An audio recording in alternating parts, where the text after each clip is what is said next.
Le téléphone sonna à 2h03 précises. Un son qui déchira le silence de ma chambre comme un couteau. J'ai toujours eu peur des appels tardifs. Ils n'apportent jamais de bonnes nouvelles. Je m'appelle Clara Caldwell. J'ai 67 ans. Et cet appel marqua le moment où ma vie entière se scinda en un avant et un après. Je me souviens avoir cherché le combiné à tâtons, les mains tremblantes. Une voix que je ne connaissais pas parla rapidement. Madame Caldwell, ici l'hôpital central. Votre mari, Henry, a subi un arrêt cardiaque dans son bureau. Vous devez venir immédiatement. Je n'ai pas réfléchi. J'ai enfilé le premier manteau que j'ai pu atteindre, le vieux manteau en laine d'Henry qui était encore accroché près de la porte, et j'ai roulé à travers les rues vides, ma chemise de nuit collée à ma peau par la sueur et la peur. Les lumières de l'hôpital m'ont aveuglé alors que je courais à l'intérieur. Mais quand je suis arrivé, il était déjà trop tard. Henry, mon mari depuis 50 ans, l'homme qui avait été mon ancre et ma boussole, était parti. Les gens vous disent que le monde s'arrête quand vous perdez quelqu'un. Pour moi, il ne s'est pas arrêté.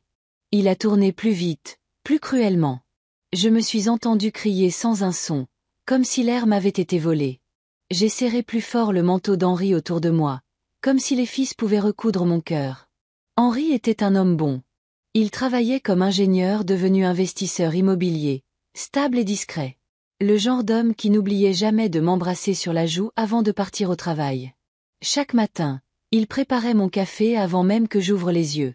Il avait cette habitude de laisser de petits mots sur le comptoir, d'une écriture penchée, l'encre parfois tachée, disant des choses comme « Clara, tu es mon éternité » ou simplement « Je t'aime ». Je les gardais tous dans une boîte près du lit.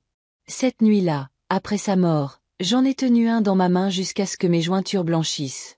À l'hôpital, il parlait de paperasse, d'arrangement, de ce qui allait suivre, mais je ne pouvais penser qu'à ce qui venait de se terminer.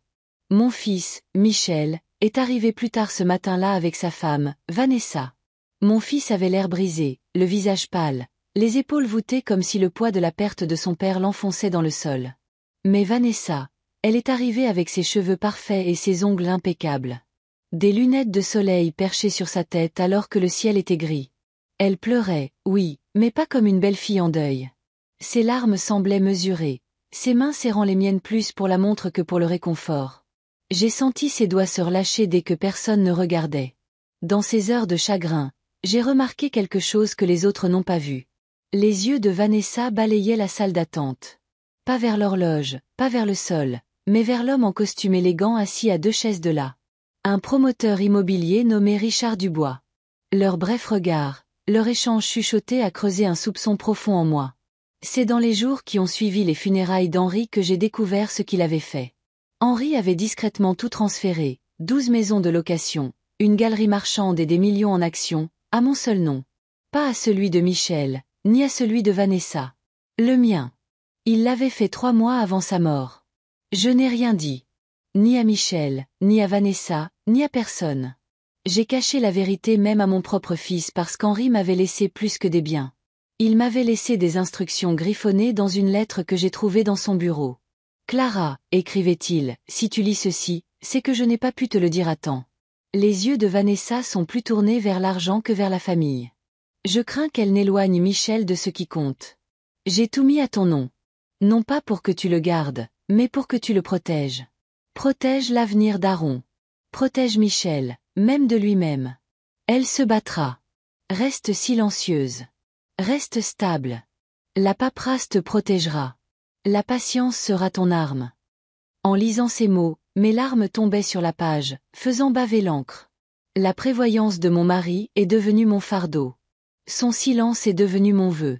Alors oui, après le décès d'Henry, j'ai caché à mon fils que son père m'avait laissé 12 maisons de location, une galerie marchande et des millions en actions, tout à mon nom. Et j'étais reconnaissante d'être restée silencieuse car quelques jours plus tard, le prochain coup de ma belle-fille m'a presque coupé le souffle. Je ne savais pas alors jusqu'où elle irait. Je ne savais qu'une chose. Henry me faisait confiance, et je ne pouvais pas le décevoir. Le souvenir de cette nuit-là est gravé dans ma mémoire, chaque détail aussi vif que la douleur elle-même. Le trajet vers l'hôpital était un flou de lumières de rue se fondant les unes dans les autres, de feux rouges que je ne me souviens pas avoir respectés. La seule chose claire était le poids du manteau d'Henry, son odeur familière de laine et d'eau de Cologne qui se mêlait à l'odeur de ma propre peur. Dans la salle d'attente, les minutes s'étiraient en heures. Chaque fois qu'une porte s'ouvrait, mon cœur bondissait dans ma gorge. Le médecin qui est finalement venu vers moi avait des yeux fatigués, empreints d'une compassion professionnelle qui ne parvenait pas à masquer la terrible nouvelle qu'il portait. Ses mots étaient doux, clinique, arrêt cardiaque massif, nous avons tout tenté, je suis désolé. Mais tout ce que j'entendais, c'était un rugissement assourdissant dans mes oreilles. C'est à ce moment-là que Michel et Vanessa sont arrivés. Michel s'est effondré sur une chaise, le visage entre les mains, son chagrin si brut et si palpable que j'ai voulu le prendre dans mes bras comme quand il était enfant. Mais Vanessa était là, une barrière entre nous. Elle le caressait dans le dos, murmurant des mots de réconfort, mais ses yeux, par-dessus son épaule, n'étaient pas sur lui. Ils étaient calculateurs. Ils balayaient la pièce, évaluant la scène, et c'est là qu'ils ont croisé ceux de Richard Dubois. Ce n'était pas un regard de sympathie entre étrangers. C'était un regard de connivence, un message silencieux qui passait entre eux. Une suspicion froide s'est enroulée autour de mon cœur, une nouvelle couche de douleur sur mon chagrin déjà insupportable. Je savais, sans savoir comment, que la mort d'Henri n'était que le début de quelque chose de bien plus sombre. Et la lettre d'Henri, découverte plus tard dans le silence de son bureau, a confirmé mes pires craintes. Chaque mot était un avertissement, une feuille de route pour la bataille à venir. Il m'avait armé de la seule chose qui pouvait la déstabiliser, le silence et la patience. C'était sa dernière preuve d'amour, sa dernière façon de me protéger, même depuis l'au-delà. Et en tenant ce papier, en sentant le poids de sa confiance, j'ai su que je devais être à la hauteur. Je ne pleurerais pas seulement. Je me battrais. Silencieusement, mais avec la force d'un amour qui avait duré 50 ans. Le matin des funérailles arriva avec la pluie, pas un déluge, mais une bruine froide et continue qui traversait les manteaux et les parapluies, comme si le ciel lui-même pleurait Henri. Je me tenais sous l'auvent noir à l'extérieur de l'église, le manteau de laine collé à mes épaules. Le manteau d'Henri, celui que j'avais enfilé la nuit de sa mort. Son odeur flottait encore faiblement dans le tissu, se mêlant à l'air humide. Amis, voisins et parents éloignés remplissaient les bancs, leurs visages flous à travers mon voile de deuil. Mon fils Michel marchait avec raideur à mes côtés, son visage creux, ses yeux baissés. Il paraissait plus jeune que ses 40 ans, comme s'il avait été dépouillé de sa force au moment où le cœur de son père avait lâché. J'ai cherché sa main, mais il l'a retirée trop rapidement, ajustant sa cravate à la place. Le chagrin avait construit des murs autour de lui, des murs que je ne pouvais pas encore franchir. Vanessa, ma belle-fille, est arrivée dans une élégante robe noire, ses cheveux coiffés en vagues parfaites qui ne bougeaient pas dans le vent, ses ongles fraîchement vernis d'un rose pâle. Elle portait des lunettes de soleil surdimensionnées, bien que la pluie et les nuages les rendent inutiles. Elle tenait des mouchoirs, tamponnant délicatement ses joues. Pour quiconque regardait, elle ressemblait à l'image d'une belle fille endeuillée. Mais je voyais ce que les autres ne voyaient pas. Ses larmes étaient chronométrées, un sanglot juste au moment où quelqu'un tournait la tête, une main tremblante au moment précis où les yeux étaient sur elle. Quand personne ne regardait, son visage se figeait, ses lèvres serrées par le calcul. J'en ai senti le froid. Le deuil est désordonné, brut, informe. Le sien était répété, et cela me troublait. Pendant le service, j'étais assise au premier rang. Mon petit-fils Aaron se serrait contre moi. Il avait 8 ans. La fierté et la joie d'Henri. Un garçon avec une tignasse de cheveux blonds et des yeux trop innocents pour comprendre la finalité de la mort. Tandis que la chorale chantait, il se pencha vers moi et chuchota. « Mamie, est-ce que papy fait encore des crêpes le samedi ?» Il avait promis qu'il le ferait. Les mots me transpercèrent plus profondément que n'importe quel hymne. Ma gorge se serra, mais je me forçai à sourire doucement, en lui caressant les cheveux. « Non, mon chéri. Papy ne peut plus en faire. Mais j'en ferai. Elles n'auront pas le même goût. Mais tu auras toujours des crêpes le samedi. » Sa petite tête acquiesça, satisfaite, et il retourna dessiner des cercles dans la buée humide de la fenêtre de l'église. À ce moment-là, j'ai réalisé qu'Aaron était le miroir. Son innocence reflétait ce qui était réel, ce qui manquait, ce qui ne pouvait pas être feint. L'absence d'Henri était inscrite dans sa petite question, une vérité qu'aucun adulte ne pouvait déguiser. Alors que le cercueil était descendu dans la terre, Vanessa se positionna près du centre de la foule. Ses sanglots devinrent plus forts, son corps tremblant juste assez pour attirer l'attention. J'ai remarqué qu'elle regardait de côté plus d'une fois, non pas Michel, non pas le cercueil, mais un grand homme se tenant à quelques mètres de là. Il était vêtu d'un costume gris sur mesure, tenant un parapluie que personne d'autre ne partageait. Je ne le reconnaissais pas, mais la façon dont les yeux de Vanessa s'attardaient sur lui, le subtil relèvement de son menton me disait qu'ils n'étaient pas des étrangers. Plus tard, alors que les personnes en deuil offraient leurs condoléances, j'ai entendu un murmure d'une voisine.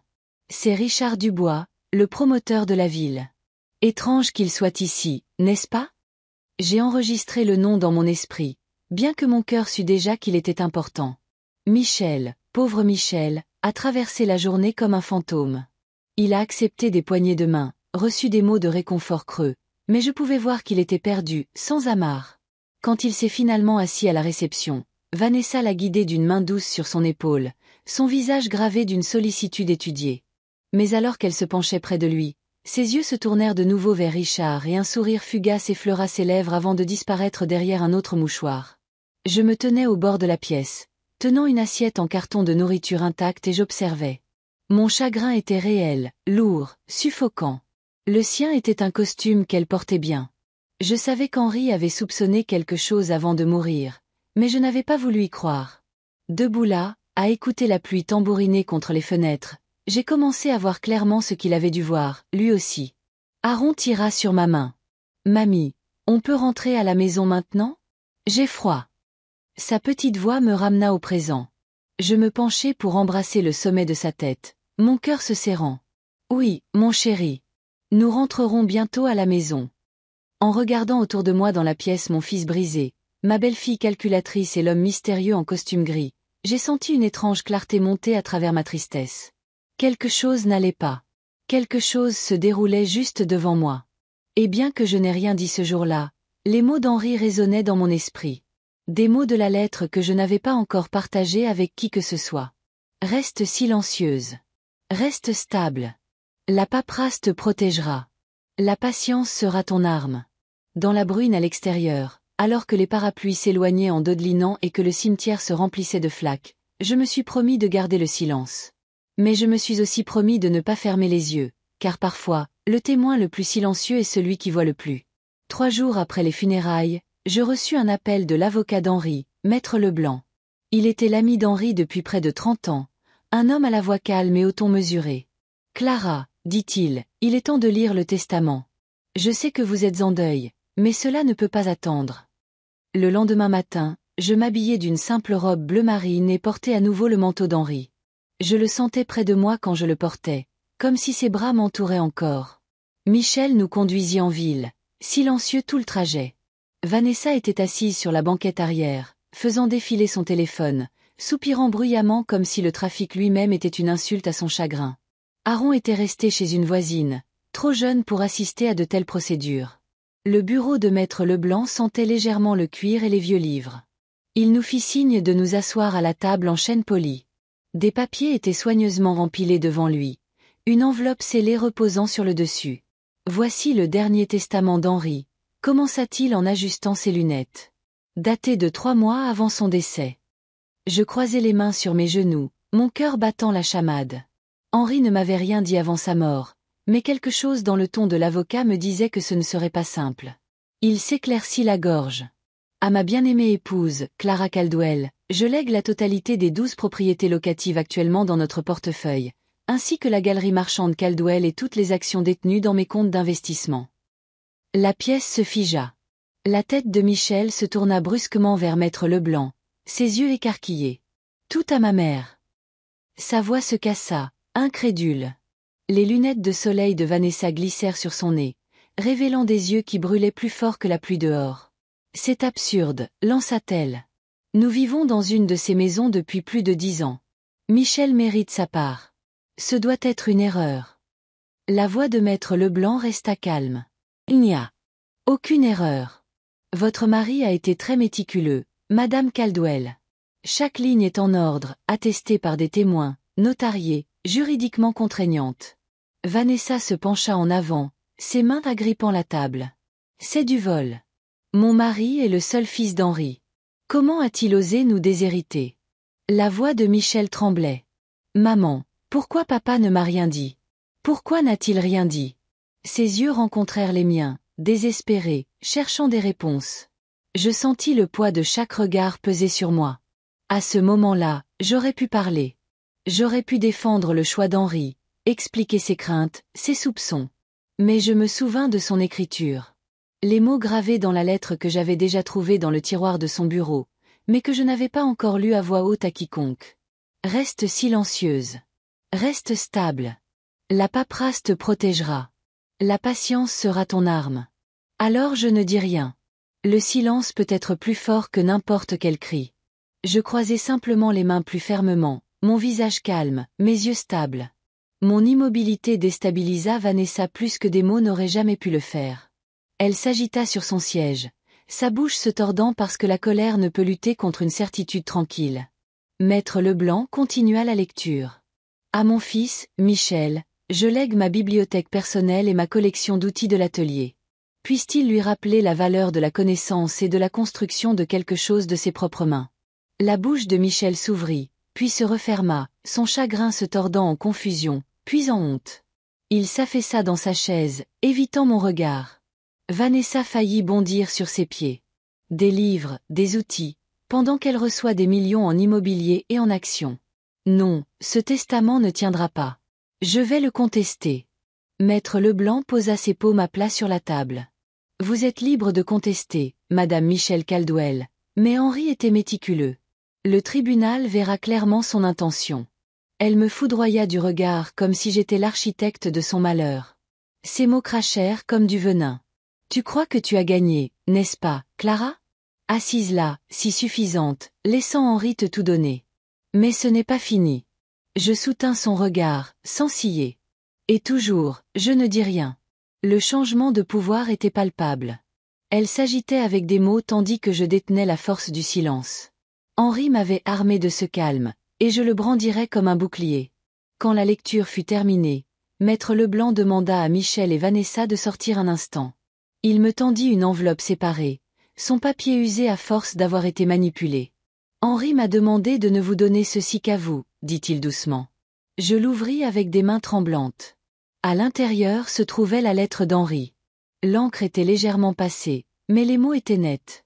Clara, si tu tiens ceci, cela signifie que mon temps est écoulé. Je suis désolée de ne pas avoir pu t'expliquer en personne. J'ai vu les intentions de Vanessa. Je m'inquiétais pour Michel, aveugle dans sa dévotion. J'ai tout mis à ton nom, non pas pour le luxe, mais pour la protection. Protège Aaron. Protège Michel, même de lui-même. Ne discute pas. N'explique pas. Ton silence les désarmera. La loi est de ton côté. La patience sera ton arme. Je te confie tout ce qu'il me reste. Ma famille. Les larmes brouillèrent ma vision, coulant sur la page. Mon cœur me faisait mal, mais il battait plus fort en même temps. Henri m'avait fait entièrement confiance. Il m'avait préparé, même dans la mort. Je pliai soigneusement la lettre, la remettant dans l'enveloppe. Mes mains ne tremblaient plus. En sortant du bureau de Maître Leblanc dans la bruine grise des rues de la ville, je me murmurai un vœu que seul Henri pouvait entendre. Je resterai silencieuse. Je resterai stable et je ne te décevrai pas. La pluie tombait plus fort, mais à l'intérieur, je sentais un feu étrange. Quelque chose avait changé. La bataille avait déjà commencé. Ce n'est qu'une semaine après la lecture du testament que Vanessa se présenta à ma porte. Elle n'avait pas appelé. Elle est simplement arrivée, portant un sac à main en cuir brillant et un sourire trop large pour être vrai. Je l'ai invitée à entrer par politesse, sinon pour autre chose. Elle s'est assise à ma table de cuisine, la table même où Henri lisait le journal du matin. J'ai mis la bouilloire sur le feu, son sifflement remplissant le silence entre nous. Elle tapotait ses ongles manucurés contre le bois, sa jambe rebondissant sous la nappe. « Clara », commença-t-elle d'une voix sirupeuse, j'ai réfléchi. Je sais que les choses ont été tendues depuis la lecture du testament, mais nous sommes une famille. Michel est dévasté. Aaron est confus. Et je pense que nous devrions nous concentrer sur la guérison. J'ai versé de l'eau chaude dans la théière et l'ai apportée à la table. Un thé? Ai-je demandé doucement. Elle a hoché la tête, se penchant en avant. Ce que je dis, c'est que la meilleure façon d'avancer est peut-être de simplifier les choses. Ces maisons, cette galerie marchande, les actions. C'est beaucoup pour une seule personne, surtout à votre âge. Vous avez déjà votre maison. Pourquoi ne pas transférer une partie des actifs au nom de Michel? Nous pourrions vendre quelques propriétés, mettre l'argent sur un compte joint. Cela maintiendrait la paix dans la famille. J'ai versé son thé, stable comme la pierre. J'ai remué le mien lentement, la cuillère tournant sans bruit. Elle a souri de nouveau, bien que ses yeux pétillent d'impatience. Pensez à Aaron. Il mérite la stabilité. Se battre pour tout cela ne fera que rendre les choses plus difficiles pour lui. J'ai finalement levé les yeux vers elle. Ma voix était calme, mais mon regard était ferme. Henri a fait ses choix. Il a été prudent. Son masque a glissé. C'est être déraisonnable. Voulez-vous vraiment diviser cette famille? Michel souffre et vous êtes juste assise là à vous accrocher à du papier. Vous nous déchirez. J'ai posé ma cuillère, croisé les mains et répondu tranquillement. Non, Vanessa. Ce n'est pas moi qui déchire cette famille. C'est vous. Sa bouche s'est contractée. Elle ne s'attendait pas à de la résistance, du moins pas exprimée en des termes aussi simples. La rage brûlait dans ses yeux, mais elle l'a ravalée avec une gorgée rapide de thé. Je n'ai pas argumenté davantage. J'ai laissé le silence remplir la pièce, épais et suffocant. Cela la déstabilisait plus que n'importe quel cri n'aurait pu le faire. Elle s'est agitée sur son siège, tapotant ses ongles plus fort contre la table. Les mots avaient toujours été son arme. Mon silence émoussait leur tranchant. Finalement, elle s'est levée, repoussant sa chaise avec un grincement. Vous pensez peut-être avoir gagné, Clara, mais vous ne pouvez pas garder le contrôle pour toujours. Michel est mon mari. Aaron est mon fils. Vous ne pouvez pas m'exclure. Je suis restée assise, calme, ma main posée sur le manteau d'Henri drapé sur le dossier de ma chaise. Il ne s'agit pas d'exclure qui que ce soit. Il s'agit d'honorer ce qu'Henri a vu et de protéger ce qui compte. Ses narines se sont dilatées. On verra bien. Elle a attrapé son sac à main et est sortie en trombe, ses talons claquant durement sur le parquet. Quand la porte s'est fermée, j'ai expiré le souffle que j'avais retenu. Mes mains tremblaient en débarrassant les tasses, les posant dans l'évier. Puis je suis allée au tiroir près du téléphone et j'ai sorti un carnet ordinaire. Sur la première page, j'ai écrit la date. Vanessa est venue à la maison, m'a pressée de céder des actifs, a fait appel à l'unité familiale, s'est mise en colère quand j'ai refusé, est partie avec des menaces voilées. J'ai fermé le carnet et les remis dans le tiroir. Les mots d'Henri résonnaient dans mon esprit. Reste silencieuse. Reste stable. La paperasse te protégera. La patience sera ton arme. À partir de ce jour, j'ai tout consigné. Chaque conversation, chaque regard, chaque événement étrange. Silence en public, précision en privé. Ce soir-là, j'ai appelé Maître Leblanc. Sa voix était calme, rassurante, la voix d'un homme qui avait guidé Henri à travers des décennies de contrats. Vous avez bien fait, Clara, m'a-t-il dit. Ne signez jamais rien. Tenez des registres. Plus vous aurez de détails, plus votre bouclier sera solide. J'ai senti sa colère, ai-je admis. Elle veut le contrôle, et elle pense pouvoir m'intimider pour l'obtenir. Maître Leblanc a soupiré. Elle essaiera toutes les tactiques, la manipulation, la culpabilité, même en utilisant Aaron. Vous devez vous préparer, mais souvenez-vous que vous avez la loi de votre côté, et vous avez la prévoyance d'Henri. Après l'appel, je me suis assise seule à la table de la cuisine, la vapeur des tasses de thé s'enroulant encore dans l'air. J'ai passé mes doigts sur la surface du bois, traçant les rayures que la tasse de café d'Henri avait laissées au fil des ans. Le chagrin a de nouveau gonflé en moi, brut et suffocant. Mais à côté, il y avait autre chose. La résolution. Vanessa croyait que j'étais faible, une vieille veuve s'accrochant à des miettes. Mais elle ne connaissait pas la force qui grandit dans le silence. Le genre de force qu'Henri m'avait fait confiance pour manier. J'ai éteint la lumière de la cuisine. La maison tomba dans l'ombre. Le carnet dans le tiroir semblait plus lourd que du papier. Il semblait être une armure. J'ai chuchoté dans le silence à Henri, à moi-même. Je ne te décevrai pas. Et pour la première fois depuis que le téléphone a sonné à 2h03 du matin, je l'ai cru. Un vendredi après-midi, une semaine après la visite de Vanessa dans ma cuisine, le téléphone sonna de nouveau. Cette fois, c'était l'école d'Aaron. La voix de la secrétaire était prudente, presque désolée. Madame Caldwell, Aaron attend depuis un bon moment. Sa mère devait venir le chercher, mais elle n'est pas arrivée. Pourriez-vous venir? J'ai senti la piqûre avant même d'attraper mes clés. Vanessa avait oublié son fils. Quand je suis arrivée, Aaron était assis sur le banc devant le bureau, son sac à dos pendant d'une épaule. Ses petites jambes se balançaient d'avant en arrière, patient mais fatigué. Au moment où il m'a vu, son visage s'est illuminé. « Mamie !» a-t-il crié en courant dans mes bras.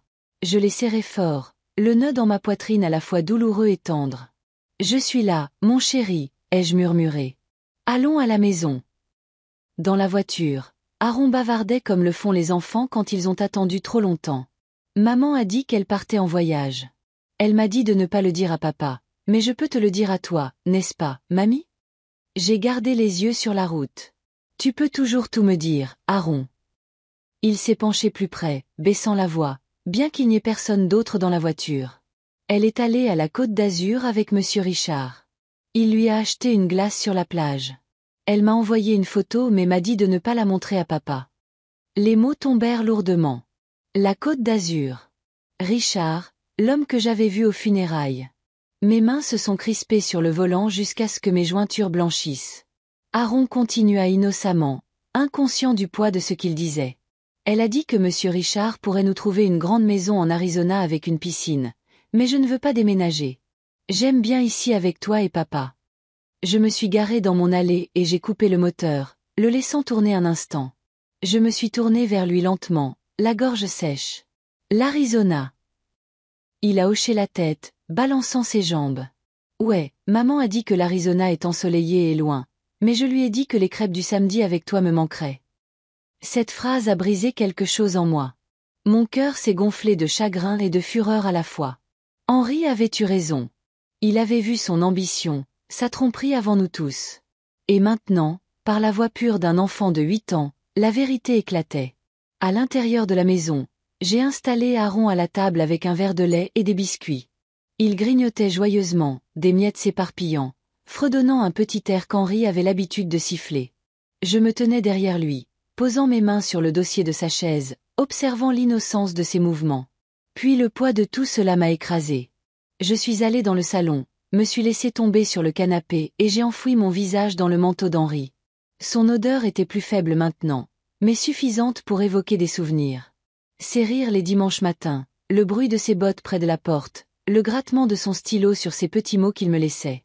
Mon corps tremblait silencieusement. Je n'ai pas pleuré fort. Les larmes ont coulé lentement, trempant la laine sous ma joue. J'ai chuchoté dans le tissu comme si Henri pouvait m'entendre à travers. Tu avais raison, Henri. Elle prévoit de l'emmener, de tout emporter, mais je ne la laisserai pas faire. Ralentir au point de pivot. C'était le moment. Mon chagrin s'est transformé en résolution. J'ai serré le manteau plus fort, puisant de la force dans le souvenir de l'homme qui m'avait fait confiance pour garder ce qui comptait. Quand je suis retournée dans la cuisine, Aaron a levé les yeux, des miettes de biscuits autour des lèvres. « Mamie, tu es triste. » J'ai essuyé mes joues rapidement et forcé un sourire. « Un peu, mon chéri, mais t'avoir ici me fait du bien. » Il a tendu sa petite main, la posant sur la mienne. « Ne t'inquiète pas, je ne laisserai pas maman nous faire déménager. Je le dirai à papa si elle essaie. » Sa foi en moi était à la fois un baume et un fardeau. Il ne savait pas à quel point son monde était devenu fragile ni à quel point sa mère pouvait être impitoyable. Mais ces mots m'ont ancré. Cette nuit-là, après qu'Aaron se soit endormi, j'ai rouvert mon carnet. Les pages se remplissaient déjà. J'ai écrit avec soin. Vanessa absente de la sortie de l'école.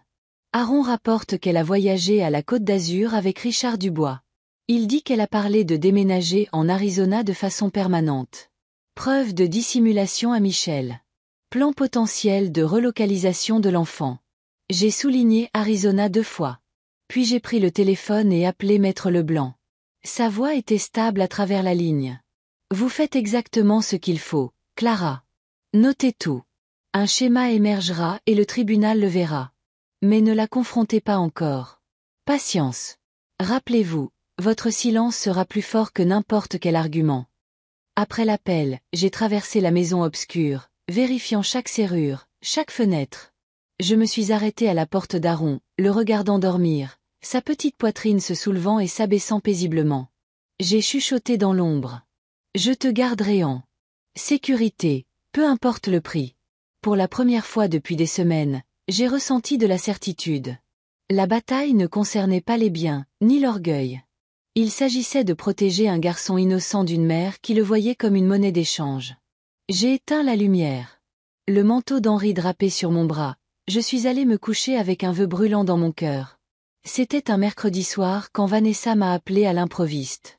Sa voix était douce, presque mélodieuse, comme si elle l'avait répété. Clara, dit-elle, allons dîner. Juste nous deux. Je pense que nous pouvons régler ça entre femmes. Mon premier réflexe a été de refuser, mais la lettre d'Henri résonnait dans ma mémoire. Reste silencieuse. Reste stable. La patience sera ton arme. J'ai donc accepté, sachant qu'il y avait une raison pour laquelle elle me voulait loin de Michel et d'Aaron. Elle a choisi un restaurant chic en ville, le genre avec un éclairage tamisé et des verres qui scintillaient comme des bijoux sous les lustres. Le maître d'hôtel l'a salué par son nom. J'ai suivi dans ma simple robe bleu marine, le manteau d'Henri plié soigneusement sur mon bras. Elle m'a regardé avec un sourire qui n'atteignait pas ses yeux.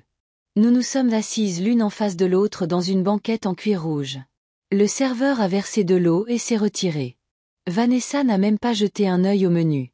Au lieu de cela, elle a sorti un mince dossier de son sac à main et l'a fait glisser sur la table. Je voulais faciliter les choses pour tout le monde, commença-t-elle, sa voix aussi lisse que du verre poli. Nous n'avons pas besoin de traîner ça devant les avocats et les tribunaux. Voici une proposition. Si vous transférez les propriétés et les actions dans une fiducie à mon nom, je m'assurerai que vous obteniez ce que vous voulez. En échange, je vous autoriserai à voir Aaron tous les week-ends. On peut même le mettre par écrit. Un instant, je n'ai pas pu respirer. Les mots flottaient lourdement entre nous. Elle ne faisait même plus semblant. Elle troquait son propre enfant comme s'il était une marchandise. Ma gorge s'est serrée. Ma poitrine me faisait mal, mais j'ai gardé mon visage impassible. Mes mains étaient calmement croisées sur la table. Je me suis souvenu des mots d'Henri. Elle se battra. Ne discute pas. N'explique pas. Vanessa s'est penchée plus près, baissant la voix. Pensez Y comme un échange équitable. Vous gardez votre dignité. Je garde le contrôle. Et Aaron n'est pas pris au milieu. Tout le monde y gagne. J'ai levé lentement mon verre d'eau, buvant une gorgée pour me calmer. Je n'ai pas répondu.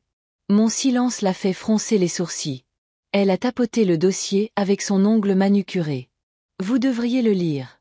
Je l'ai fait rédiger par un avocat. Très professionnel. Tout ce que vous auriez à faire, c'est signer.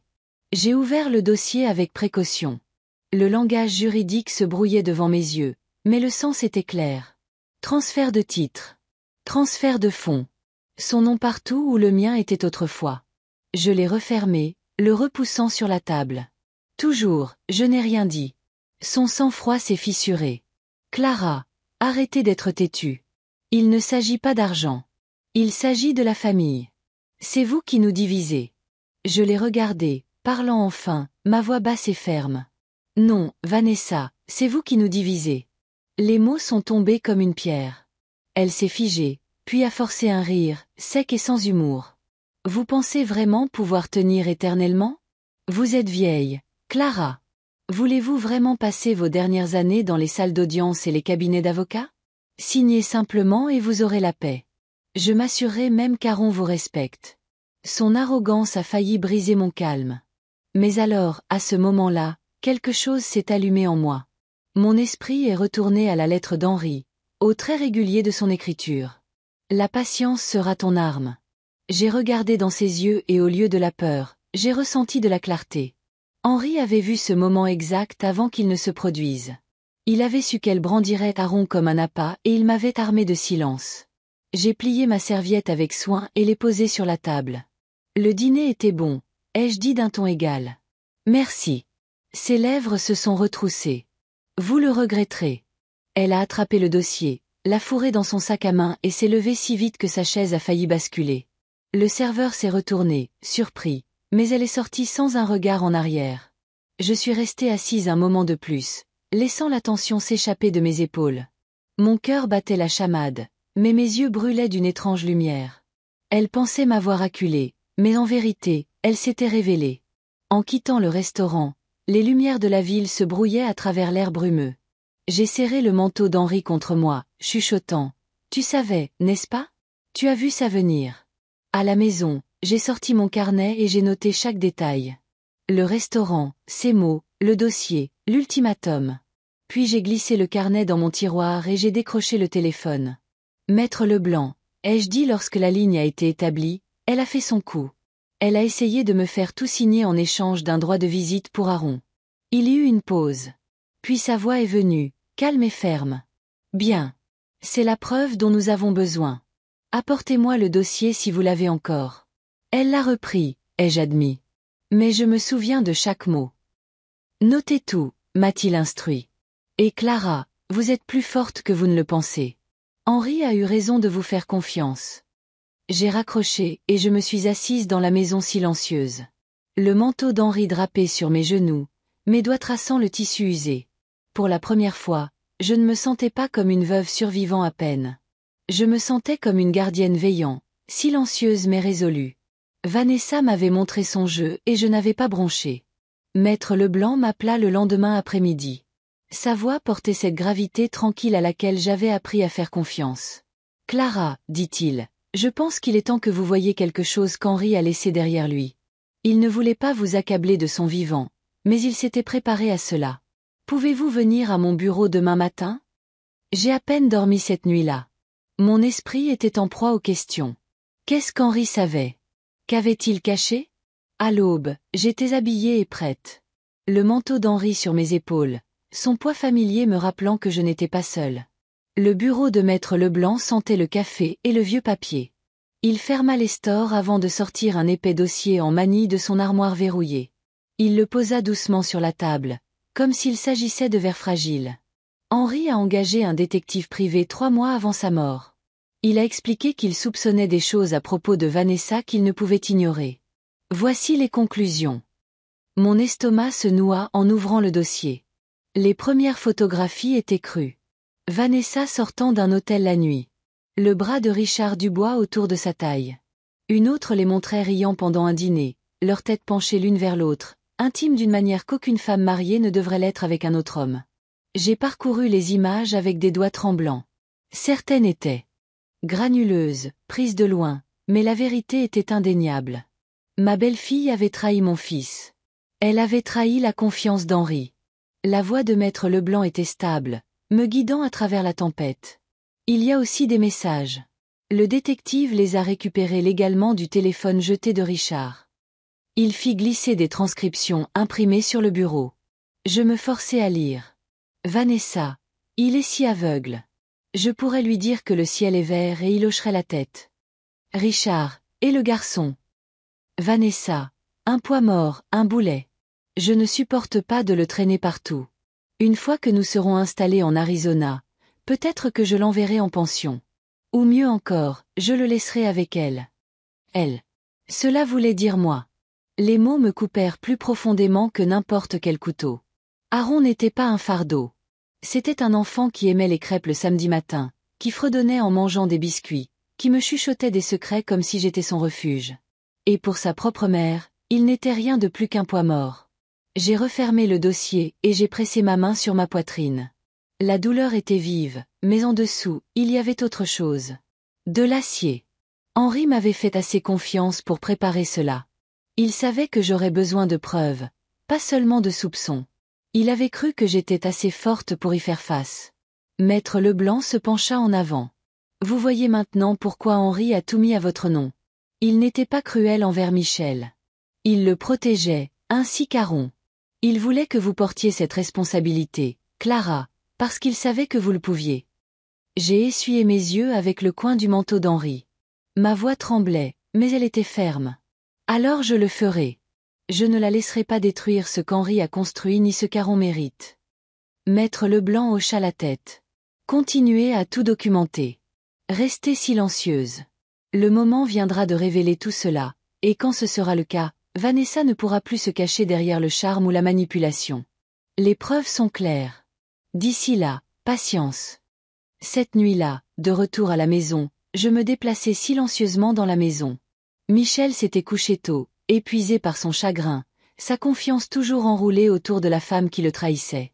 Aron dormait au bout du couloir. La porte était entr'ouverte, juste assez pour que je puisse jeter un œil. Je me tenais dans l'embrasure, la douce lueur de sa veilleuse se répandant sur son visage. Il serrait l'ours en peluche qu'Henri lui avait donné des années auparavant, sa fourrure usée. Sa petite poitrine se soulevait et s'abaissait, régulière, innocente. Le cadre de la porte ressemblait à un seuil. D'un côté, il y avait ma peine, lourde et suffocante. De l'autre, mon choix, l'action, la résolution, le devoir qu'Henri m'avait transmis. J'ai saisi le cadre et j'ai chuchoté. C'est ici que ça change. Je suis entrée, je me suis agenouillée près du lit d'Aaron et j'ai caressé ses cheveux. Il bougea mais ne se réveilla pas. Mes larmes coulaient silencieusement, tombant sur la couverture.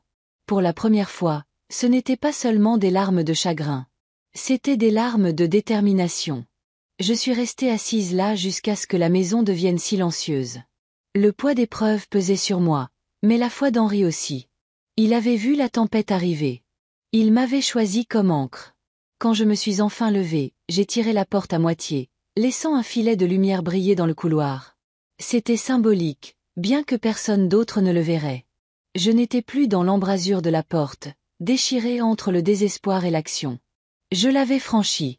Dans le silence de ma chambre, j'ai posé le manteau d'Henri sur mes genoux et j'ai ouvert mon carnet. J'ai écrit chaque détail, les photographies, les messages, les mots « poids mort » qu'elle avait utilisés pour son propre fils. Je l'ai souligné 3 fois jusqu'à ce que l'encre déchire presque la page. J'ai chuchoté dans le noir. Tu m'as fait confiance, Henri, et je ne te décevrai pas. La nuit dehors était silencieuse, mais en moi, quelque chose avait changé. Je n'étais plus seulement une veuve en deuil. J'étais une protectrice, un témoin. Et bientôt, quand le moment serait venu, je serais la voix qui mettrait fin à sa mascarade. L'assignation arriva dans une enveloppe blanche impeccable, livrée par coursier. Mes mains tremblaient en l'ouvrant, bien que le contenu ne soit pas une surprise. Vanessa avait déposé une requête auprès du tribunal des affaires familiales, m'accusant de cupidité, de m'être emparé injustement de la succession. En noir et blanc, son avocat avait écrit « Clara Caldwell, une veuve âgée, est inapte à gérer des actifs de cette taille. Ses actions sont égoïstes et préjudiciables à son fils et à son petit-fils. » Je m'assis à la table de la cuisine, le manteau d'Henri drapé sur la chaise à côté de moi, et je lus les mots 2 fois. L'insulte me piqua, mais pas parce qu'il me traitait d'égoïste. Elle me piqua parce que je pouvais voir la main de Vanessa dans chaque ligne, tordant mon silence en faiblesse, me peignant comme une voleuse dans la propre maison de mon mari. Maître Leblanc m'assura que nous étions prêts. C'est exactement ce qu'Henri avait anticipé, dit-il. Nous irons au tribunal.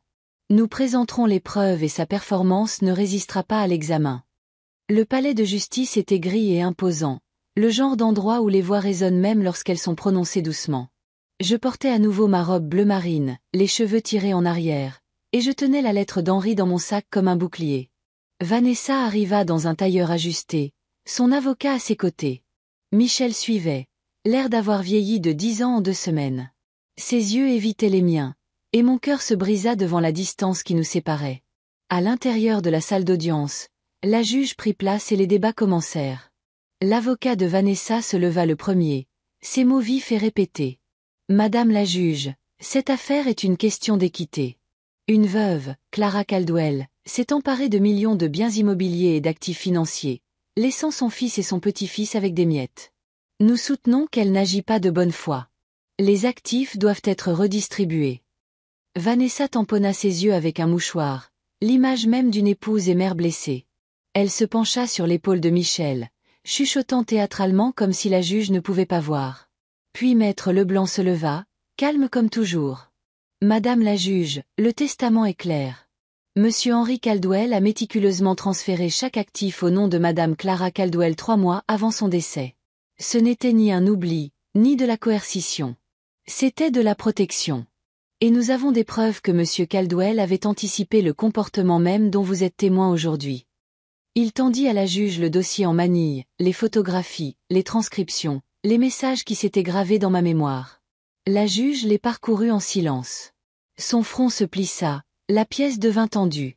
Vanessa s'agita sur sa chaise, ses doigts agrippant son mouchoir jusqu'à ce qu'il se déchire. Son avocat bafouilla. « Ce sont des preuves circonstancielles, sans rapport avec la succession. » La voix de maître Leblanc resta égale. « Elles sont directement pertinentes, madame la juge. Elles montrent l'intention. Elles montrent que la décision de monsieur Caldwell n'était pas arbitraire, mais nécessaire pour sauvegarder son petit-fils et son héritage. » Le visage de Michel se décomposa. Il me regarda enfin, les yeux remplis de conflit. Je vis le garçon qu'il était autrefois, déchiré entre la loyauté envers sa mère et la dévotion envers sa femme. Il se frotta la tempe, marmonnant à voix basse. Si c'était moi, si je devais choisir, comment pourrais-je? La juge ordonna une brève suspension de séance. Je restai assise, les mains soigneusement croisées sur mes genoux. Vanessa siffla à travers la table vers moi, sa voix basse et aiguë. Tu détruis ton fils. Tu ne vois pas? Tu déchires sa vie. Je croisai son regard, stable et silencieux. Je ne répondis pas. Je n'en avais pas besoin. Mon immobilité l'enragea plus que des mots n'auraient jamais pu le faire. Michel s'approcha pendant la pause, sa voix tremblante. Maman, pourquoi papa ne m'a rien dit? Pourquoi t'a-t-il fait confiance à toi et pas à moi? Sa question me transperça comme une lame. Je voulais prendre son visage dans mes mains et lui expliquer tout ce qu'Henri avait vu, ce qu'Henri avait craint, ce qu'Henri m'avait fait confiance pour le protéger même de lui-même. Mais je me souvins de la lettre. Ne discute pas. N'explique pas. Alors je dis doucement, parce qu'il t'aimait. Et je laissai le silence contenir le reste. Lorsque l'audience reprit, Maître Leblanc exposa la chronologie avec précision. Le transfert des titres de propriété, les signatures notariées, les lettres qu'Henri avait écrites. Chaque détail renforçait la vérité que ce n'était pas du vol, mais de la prévoyance. La juge parla enfin. À ce stade, le testament est maintenu. Madame Caldwell conserve le contrôle des actifs. D'autres audiences détermineront les questions de garde. En attendant, je mets en garde toutes les parties de se souvenir de l'enfant au centre de cette affaire. Le marteau tomba et c'était fini, pour l'instant. Vanessa sortit en trombe, ses talons claquant comme des coups de feu sur le sol en marbre. Michel resta, les yeux obscurcis par l'angoisse. Il ne dit rien, se contenta de pincer les lèvres avant de suivre sa femme. Je me levai lentement, serrant le manteau d'Henri. Ma respiration était régulière bien que ma poitrine me fasse mal. Le palais de justice bourdonnait de voix mais autour de moi, tout semblait calme. On m'avait accusé, insulté et mis en doute. Mais je n'avais pas cédé. Mon silence, mon calme avait parlé plus fort que n'importe quelle défense. Henri avait raison. La patience était mon arme. La salle d'audience était plus calme ce matin-là, comme si tout le monde sentait la gravité de ce qui allait se passer. La garde était devenue la question centrale. Qui devait guider l'avenir d'Aaron? Sa mère, Vanessa, ou moi, sa grand-mère? Je m'assis à la table avec Maître Leblanc à mes côtés. En face de nous, Vanessa se penchait en avant, les lèvres peintes d'un rouge vif, les yeux féroces. Michel était assis à côté d'elle, affalé, déchiré comme seul un fils et un mari peuvent l'être. La juge appela Aaron à la barre. Mon cœur se serra en le regardant s'avancer, si petit dans cette grande salle. Il portait son pull d'école, les manches trop longues pour ses bras, et serrait son ours en peluche, un objet de réconfort que le tribunal l'avait autorisé à apporter. L'huissier le fit prêter serment doucement, et Aaron hocha la tête, balançant ses jambes en s'asseyant. La juge sourit gentiment. « Aaron, nous voulons juste que tu nous parles de ta vie. Dis-nous comment c'est à la maison. » Aaron regarda autour de lui nerveusement, puis m'aperçut. Son visage s'illumina et il me fit un signe de la main avant de se souvenir où il était. Mes yeux s'emplirent de larmes, mais j'acquiesçai pour l'encourager. Il parla de cette manière claire et sans filtre que seuls les enfants peuvent avoir. Parfois, maman oublie de venir me chercher à l'école. J'attends sur le banc jusqu'à ce que mamie arrive. Mamie arrive toujours. Vanessa se raidit, ses ongles s'enfonçant dans la table. La tête de Michel tomba dans ses mains. Aaron continua, balançant ses jambes. J'ai de l'asthme. Mamie se souvient de mon inhalateur. Elle le met dans mon sac à dos tous les jours. Maman oublie parfois. Une fois, je ne pouvais pas bien respirer, mais mamie m'a aidé. Le silence dans la salle d'audience se brisa comme du verre. Même la juge se pencha en avant, son expression changeant. Un murmure se répandit dans la galerie. Aaron serra son ours plus fort, imperturbable par la réaction. Mamie fait des crêpes le samedi. Papy le faisait avant, mais maintenant c'est mamie qui le fait. Maman ne prépare pas le petit déjeuner. Elle dit qu'elle est trop occupée. Je pressai ma main sur ma poitrine, mon corps tremblant. Chaque mot était un couteau et un baume. Douloureux parce qu'il exposait la négligence de Vanessa. Guérisseur parce qu'il venait de la vérité dite si purement. La juge s'éclaircit doucement la gorge. Aaron, merci. Y a-t-il autre chose que tu voudrais nous dire? Aaron réfléchit un instant, puis hocha la tête. Je ne veux pas déménager en Arizona. Maman dit qu'on pourrait y aller avec Monsieur Richard, mais je veux rester ici. Je veux rester avec papa et mamie. Toute la salle se figea. Le visage de Vanessa devint blême. La tête de Michel se redressa brusquement, le choc inondant ses traits. Maître Leblanc griffonna rapidement sur son bloc-notes, mais je pouvais voir la lueur de triomphe dans ses yeux. La juge renvoya Aaron avec un doux sourire. « Merci, jeune homme. Tu as été très courageux. » Il sauta à bas de la chaise, serrant son ours, et courut droit vers moi. « J'ai bien fait, mamie ?» chuchota Théil. Je me penchai, embrassant ses cheveux. Ma voix se brisa, mais je répondis, « Tu as fait plus que bien. Tu as dit la vérité. » Lorsque la juge suspendit l'audience pour le déjeuner, la salle bourdonnait de chuchotements. Vanessa essaya de reprendre le contrôle, s'en prenant à son avocat, le visage tordu de fureur. Michel restait assis, figé, le regard fixé sur le vide. Je restais silencieuse, mon bras autour d'Aaron, mon silence plus fort que n'importe quel argument. Car à ce moment-là, j'ai compris. Je n'avais pas besoin de me battre avec des mots. La vérité avait parlé pour moi. Elle était venue de la bouche d'un enfant qui ne voulait que de l'amour et de la sécurité. Le silence dans la salle d'audience s'était brisé, et ce qui restait était indéniable. La décision de la juge tomba rapidement après le témoignage d'Aaron. Vanessa conserverait un droit de visite, mais le tribunal m'accorda la tutelle temporaire d'Aaron jusqu'à ce qu'une décision de garde définitive puisse être rendue. C'était une petite victoire. Une victoire enveloppée de tristesse car personne ne gagne vraiment lorsqu'un enfant est pris entre des parents fracturés. Pourtant, la réaction de Vanessa me dit tout. Au moment où nous sortîmes de la salle d'audience, elle se tourna vers moi, le visage tordu de rage. « Vieille sorcière » siffla-t-elle, sa voix assez aiguë pour fendre l'air du hall bondé. « Tu crois m'avoir vaincue? Ce n'est pas fini. Tu mourras en t'accrochant à ces maisons, et c'est moi qui t'enterrerai dedans. » Des halètements parcoururent la galerie. Maître Leblanc s'interposa entre nous, son calme imperturbable. « Madame Caldwell, je vous conseille de baisser la voix. » Mais Vanessa était au-delà des conseils. Elle pointa un doigt manucuré vers moi, le venin coulant de ses lèvres. « Tu as empoisonné mon fils contre moi, » cracha-t-elle. « Tu as lavé le cerveau d'Aaron. Tu es une vieille femme égoïste et amère qui ne supporte pas de lâcher prise. Tu n'es rien d'autre qu'une sorcière accrochée au passé. » Je restai immobile, le manteau d'Henri drapé sur mon bras, mon silence plus tranchant que n'importe quelle réplique, mais ces mots me brûlaient même si je refusais de le montrer. Michel se tenait à proximité, pâle et silencieux. Ses yeux passaient de sa femme à moi, mais il ne dit rien. Il ne me défendit pas.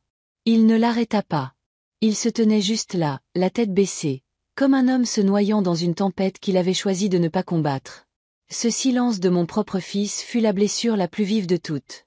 Je pouvais survivre à la haine de Vanessa, à ses insultes, à ses manigances. Mais regarder Michel et le voir détourner les yeux, mon garçon, celui que j'avais porté, nourri, élevé, c'était presque plus que je ne pouvais supporter. Nous quittâmes le palais de justice dans des directions opposées. Maître Leblanc me guida jusqu'à la voiture, sa voix stable. « Ne laissez pas ces mots vous atteindre. Elle est en train de s'effondrer. Cela joue en notre faveur. » J'acquiesçai, mais la douleur dans ma poitrine demeurait. Cette nuit-là, la maison semblait plus lourde que jamais.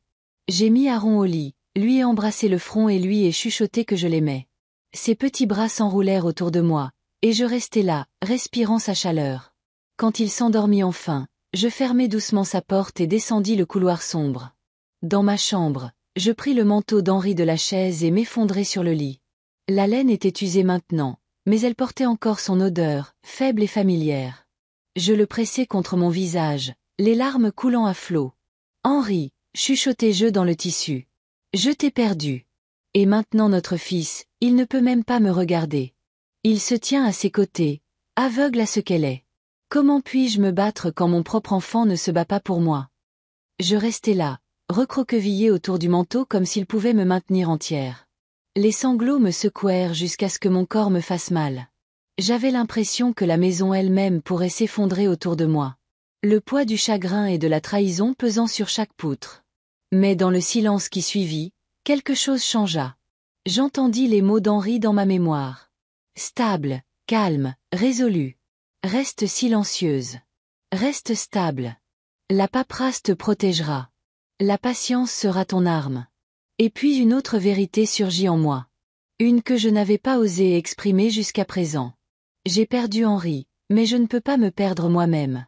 La pensée était comme une flamme vacillant dans l'obscurité. J'essuyai mes larmes avec la manche de son manteau, me redressai et regardai autour de la pièce. Ma vie avait été bâtie sur le sacrifice pour Henri, pour Michel. J'avais donné des morceaux de moi-même jusqu'à ce que je sois presque vide. Mais cette nuit-là, le vide se solidifia. Je réalisai que le pivot était arrivé. Je pouvais pleurer mon mari et rester forte. Je pouvais aimer mon fils et combattre son aveuglement. Je pouvais supporter le venin de Vanessa et ne pas être détruite parce que ma force n'était pas bruyante. Elle n'était pas violente. Elle était silencieuse, patiente, inflexible. C'était la force en laquelle Henri avait cru quand il avait tout laissé entre mes mains. Je pliai soigneusement le manteau et le posai au pied du lit. Ce n'était plus quelque chose dans lequel pleurer, mais une bannière à porter. Dans l'obscurité, je chuchotai à voix haute, stable et ferme, je ne faillirai pas. Je ne céderai pas. J'ai perdu Henri, mais je ne perdrai pas Clara. Et pour la première fois depuis sa mort, je ressentis plus que du chagrin. Je ressentis du pouvoir. L'audience finale arriva par un matin gris, le genre où le ciel semblait indécis entre la pluie et le soleil. J'entrai dans le palais de justice avec le manteau d'Henri drapé sur mes épaules, mes mains stables sur celles d'Aaron qui sautillait à mes côtés. Maître Leblanc, mon avocat et vieil ami d'Henri, portait sa mallette comme une épée. Je n'avais pas beaucoup dormi, mais je me sentais calme. La tempête était sur le point d'éclater, et le silence serait mon bouclier. Vanessa arriva quelques instants plus tard, ses talons claquant sèchement sur le sol en marbre. Elle portait une robe rouge ajustée, un choix audacieux pour une audience de garde, et ses yeux balayaient la pièce avec défi. Richard Dubois, le promoteur immobilier que j'avais remarqué pour la première fois aux funérailles d'Henri, se tenait juste derrière elle. Leur proximité n'était plus cachée. Leur chuchotement et leur regard ne faisaient aucune tentative de discrétion. Michel les suivait, pâle et les yeux creux. Il paraissait plus vieux que son âge, et mon cœur se serra à la vue de mon fils pris entre loyauté et trahison. La juge prit place, appelant la salle d'audience à l'ordre. L'avocat de Vanessa se leva le premier, parlant avec toute la confiance d'un homme répétant un scénario. « Madame la juge, ma cliente ne cherche que l'équité. Madame Caldwell est une veuve âgée s'accrochant à des actifs dépassant sa capacité de gestion. Un enfant appartient à sa mère. C'est l'ordre naturel. » Vanessa tamponna ses yeux avec un mouchoir, jouant son rôle une fois de plus. Elle se pencha près de Michel, posant une main sur son bras comme pour rappeler à la cour qu'elle était la belle épouse et mère. Puis Maître Leblanc se leva. Il n'était pas théâtral. Sa voix était stable, son rythme délibéré. « Madame la juge, la vérité n'est pas dans les apparences. Elle est dans les preuves. Monsieur Henri Caldwell a anticipé ce que nous voyons devant nous aujourd'hui. Il a confié à sa femme Clara la tutelle de sa succession parce qu'il connaissait les menaces qui entouraient sa famille. Il ouvrit sa mallette et tendit à la juge un épais classeur. À l'intérieur se trouvaient les photographies, les transcriptions, les lettres qu'Henri avait écrites. La juge parcourut page après page. Vanessa et Richard quittant des hôtels ensemble. Les messages qualifiant Aaron de fardeau. Les plans pour déménager en Arizona et se débarrasser du garçon.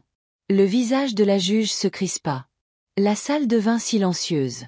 Vanessa s'agita sur sa chaise, sa façade se fissurant. Ce sont des mensonges, lâcha-t-elle. Des inventions? Il a dû me piéger. Maître Leblanc n'éleva pas la voix. Celles-ci ont été recueillies par un enquêteur agréé qu'Henri a lui-même engagé, daté, vérifié et corroboré. La juge se pencha en avant, son marteau tapant une fois contre le banc. Madame Caldwell, niez-vous cette relation avec Monsieur Dubois? Vanessa hésita, ses yeux se tournant vers Richard. Il détourna le regard, peu disposé à la défendre maintenant que la lumière était devenue crue. Le silence s'étira et son déni se fana avant de quitter ses lèvres.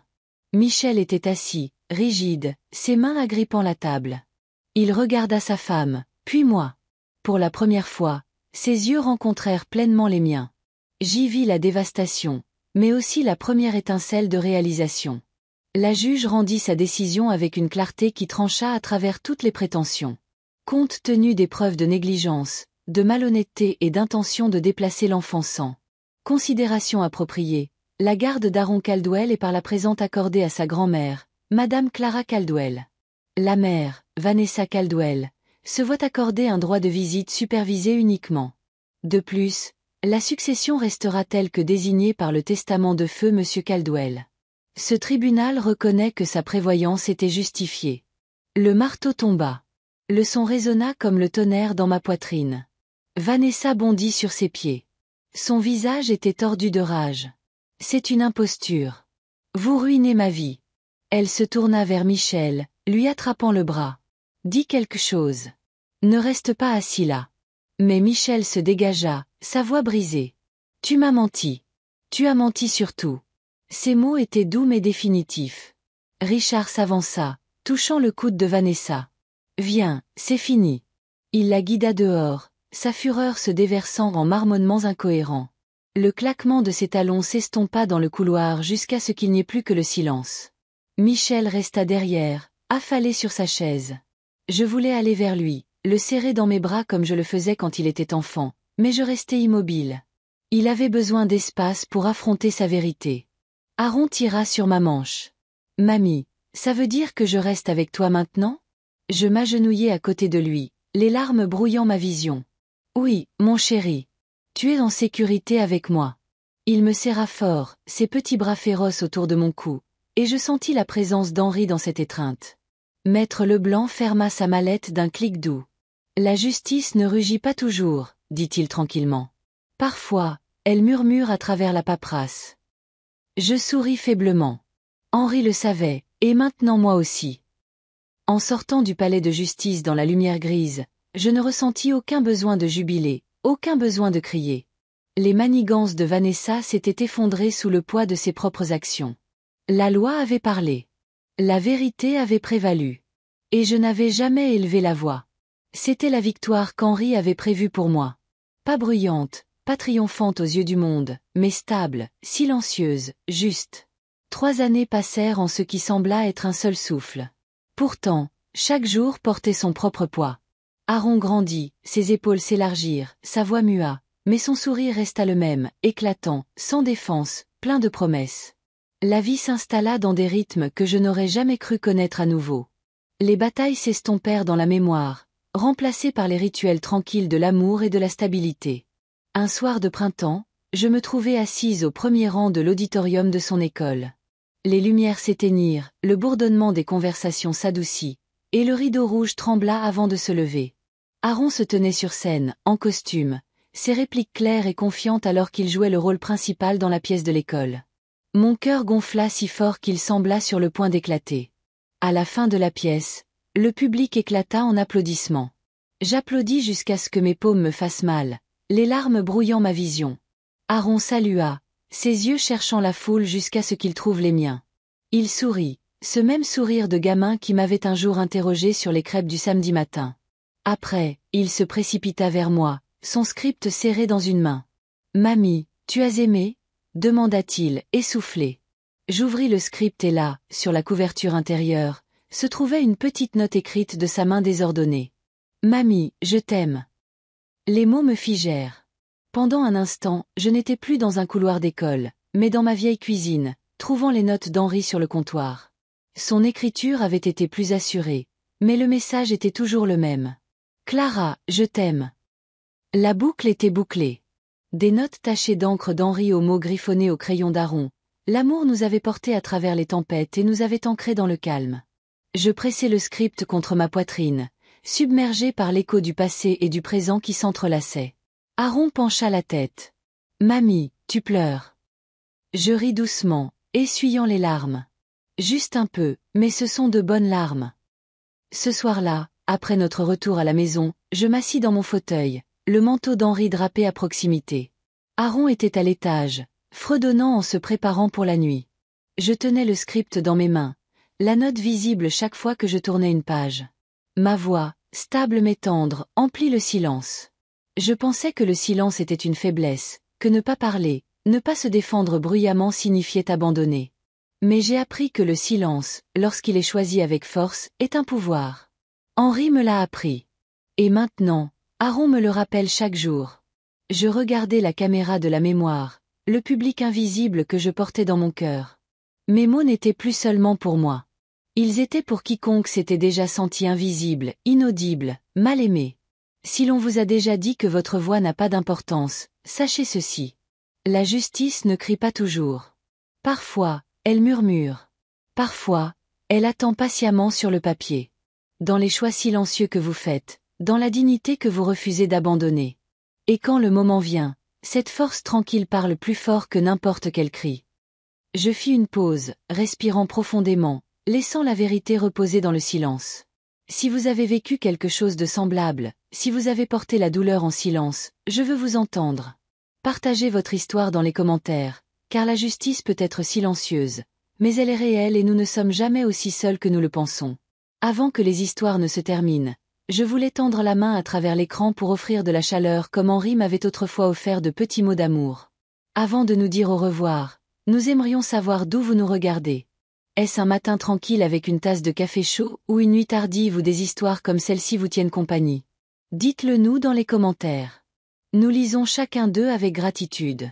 Et si cette histoire a touché votre cœur, veuillez envisager de vous abonner. Non seulement pour entendre plus d'histoires comme celle-ci, mais pour faire partie d'une communauté qui croit encore en la gentillesse, la guérison et les secondes chances. Merci d'avoir passé votre temps avec nous aujourd'hui. Où que vous soyez, j'espère que vous emporterez cette histoire avec vous. Et souvenez-vous, parfois le miracle ne frappe pas à votre porte. Il attend tranquillement jusqu'à ce que vous soyez prêt à ouvrir votre cœur. Je posai doucement le script d'Aaron sur la table à côté du manteau d'Henri. L'un portait les échos du passé, l'autre l'espoir de l'avenir. Tous deux étaient des témoignages d'un amour qui perdure, un amour qui protège, un amour qui guérit. Alors que j'éteignais la lumière, la voix d'Aaron flotta depuis l'escalier. Bonne nuit, mamie. Je t'aime.